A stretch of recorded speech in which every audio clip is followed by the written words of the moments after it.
I got so much motherfucking design on right now. Break it down, bring it back, make it clap. I got 3 old thoughts, new block, wear that thing. Bitches on my line, and you know. Selamat siang dan salam sejahtera. Saya Resa bersama dengan kelompok 1. Saya Resa Juneri dari kelas 11 MPLB. Saya Cafia Zagita dari 11 Perhotelan. Saya Nisa Aurelia dari kelas 11 MPLB. Saya Sally Aulia dari kelas 11 MPLB.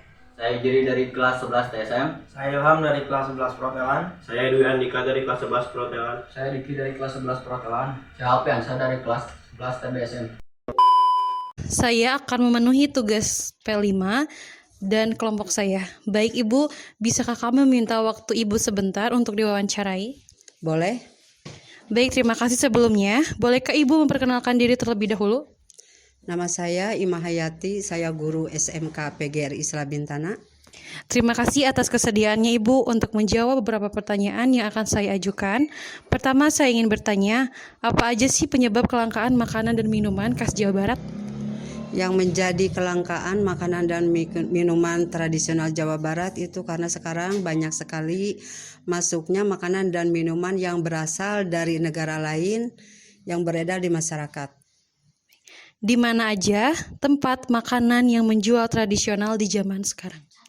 Kalau makanan tradisional di zaman sekarang dapat kita temukan di pasar tradisional, di swalayan juga sekarang sudah banyak, di toko-toko kue, dan juga sekarang di food court juga sekarang sudah banyak.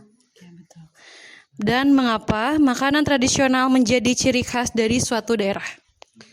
Makanan tradisional menjadi ciri khas daerah karena itu melambangkan ikon daerah itu sendiri. Seperti misalkan daerah Jawa Barat itu lebih cenderung kepada peyem ya. Kalau di Bandung ada peyem Bandung, ada juga opak, ada juga bajigur. Nah, itu adalah suatu ciri khas atau ikon dari daerah tersebut. Mengapa makanan tradisional menjadi ciri khas suatu daerah dan sejak kapan makanan khas Jawa Barat mulai punah? Kalau makanan daerah Jawa Barat mungkin punah tidak ya, mungkin sebagian masyarakat ada yang tidak mengenal, ada yang tidak tahu. Kalau dibilang punah sih tidak, karena makanan tradisional itu masih beredar, masih ada. Tapi mungkin hanya ada sebagian yang tidak tahu ya, kalau punah sih tidak ya. Apa yang harus dilakukan agar makanan khas daerah mampu bersaing dengan makanan modern lainnya?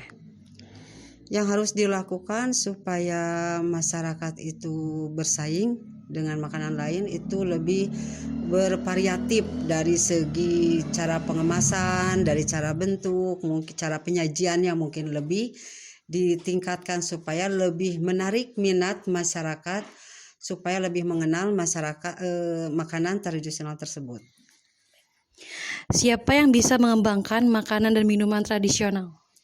Yang bisa mengembangkan makanan dan minuman tradisional itu adalah masyarakat daerah itu sendiri, terutama masyarakat Jawa Barat khususnya.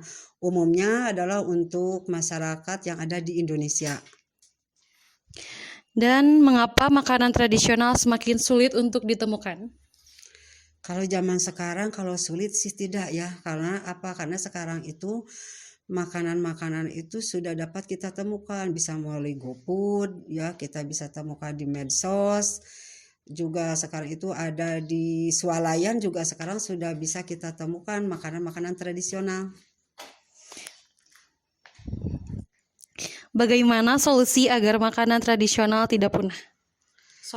Solusinya adalah dengan cara kita lebih gencar untuk memperkenalkan makanan tradisional dengan cara sekarang itu kan era digital, kita bisa memperkenalkan makanan tersebut melalui medsos ya, bisa melalui IG, melalui WA, nah juga melalui Facebook.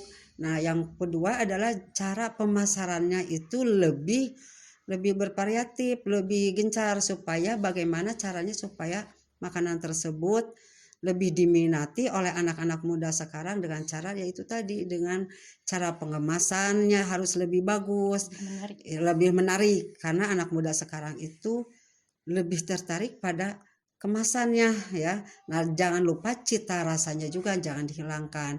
Jadi pada intinya lebih bervariatif lah ya. Baik Ibu, untuk jawabannya sangat menginspirasi sekali dan terima kasih sudah meluangkan waktunya dan bersedia untuk diwawancarai.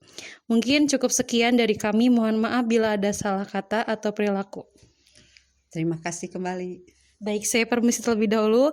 Wassalamualaikum warahmatullahi wabarakatuh.